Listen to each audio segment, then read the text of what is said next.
기원전 1세기 말 로마 공화국은 권력 다툼과 내전으로 지쳐 있었습니다. 그 혼돈의 시대 속에서 율리우스 카이사르는 갈리아 원정의 대승과 카리스마 넘치는 통치력으로 군대와 시민들의 열렬한 지지를 한몸에 받았습니다. 그러나 그의 급부상은 원로원 귀족들에게 경계심을 불러일으키는 계기가 되었습니다. 갈리아 원정에서 카이사르는 전 유럽에 자신의 존재를 각인시켰습니다. 그의 전술적 능력과 용맹은 군단병들의 절대적 신뢰를 이끌어냈고 로마 시민들에게는 새로운 영웅의 등장을 알리는 신호였습니다. 화려한 개선식은 카이사르가 쌓아온 군사, 정치적 위상을 극적으로 보여주었습니다. 그는 시민들에게는 희망의 상징이었지만 원로원 귀족들에게는 공화정을 위협할 수 있는 거대한 힘으로 비치기 시작했습니다. 기원전 44년 카이사르는 종신 독재관으로 임명되며 사실상 무제한에 가까운 권력을 행사하게 됩니다. 이제 로마 공화국이 과연 이 독재관의 등장에 어떻게 반응할 것인지 긴장감이 극에 달하고 있었습니다. 카이사르를 존경했던 마르쿠스 브루투스조차 공화정의 운명을 지키기 위해 심각한 고민에 빠졌습니다. 그의 마음 깊숙이 자리한 친구에 대한 충성과 공화국을 향한 책임 사이에서 갈등이 불가피했습니다. 반면 가이우스 카시우스는 카이사르의 권력이 공화국의 전통을 뒤흔들어 놓을 것으로 확신했습니다. 그는 브루투스 등 동료들을 설득하며 로마를 지키기 위해 카이사르의 죽음이 불가피하다는 신념을 굳혔습니다. 한밤의 비밀 회동에서 음모자들은 카이사르를 제거해야 로마의 자유를 지킬 수 있다고 굳게 믿었습니다. 그리고 이 작전의 성공 여부는 무엇보다 브루투스의 동참에 달려 있었습니다. 그날 밤 탁자 위에 놓인 단검은 운명적인 결단을 상징했습니다. 이들이 정말 로마를 구할 영웅인가? 아니면 또 다른 폭력을 불러올 범죄자인가? 역사는 곧 그 답을 보여줄 것입니다. 수많은 밤을 고민으로 지새운 브루투스는 마침내 결단을 내렸습니다. 카이사르를 향한 우정은 여전히 그를 괴롭혔지만 공화정의 미래가 걸렸다고 믿는 순간 그는 감정을 뒤로 해야 했습니다. 카시우스는 암살 계획을 더욱 구체화하며 동료들에게 지켜야 할 공화국의 대의를 강조했습니다. 그의 목소리는 절박함과 결연함으로 가득 차 있었습니다. 음모자들은 서로의 역할과 시간표를 꼼꼼히 확인했습니다.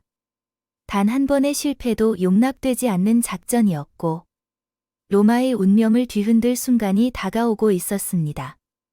마지막으로 무기를 확인하는 순간 이들은 카이사르의 목숨을 끊어야만 로마가 살아날 것이라 굳게 믿었습니다.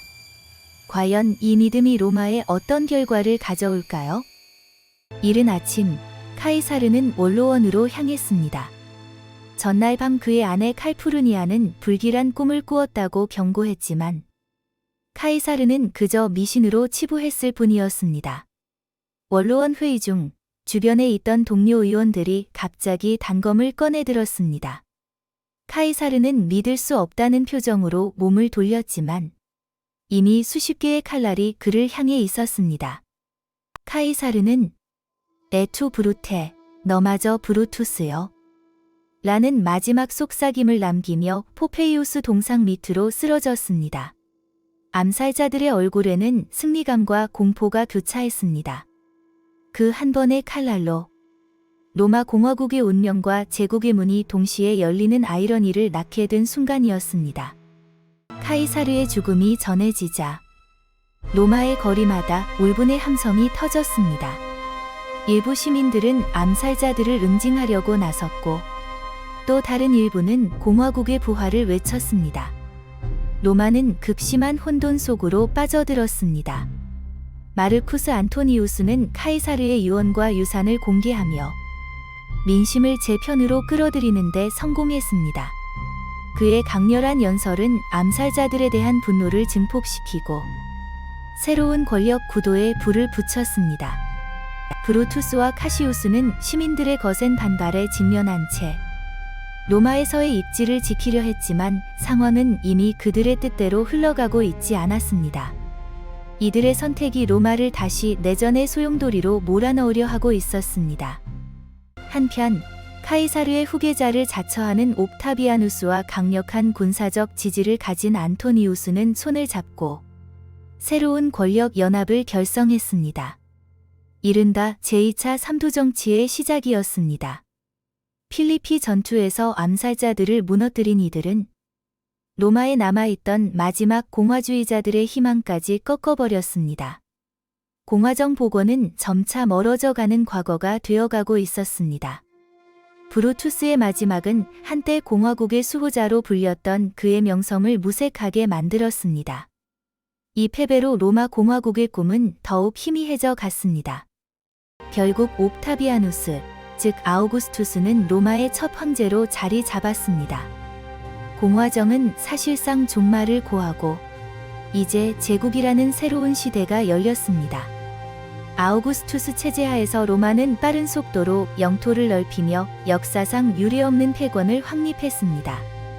아이러니하게도 카이사르의 죽음이 황제의 시대를 앞당기는 계기가 된 것입니다. 황금 독수리는 로마 제국의 통합과 권력을 상징하며 카이사르로부터 이어진 군사적, 정치적 유산이 아우구스투스에게 완성되어 갔습니다. 오늘날까지도 율리우스 카이사르는 뛰어난 장군이자 대담한 정치인이었다는 평가를 받습니다. 그의 치명적 죽음조차도 로마의 체제를 극적으로 변화시키는 촉매가 되었습니다. 카이사르가 제시한 지도자상과 공공정책들은 현대 정치의 토대에 영향을 미쳤습니다.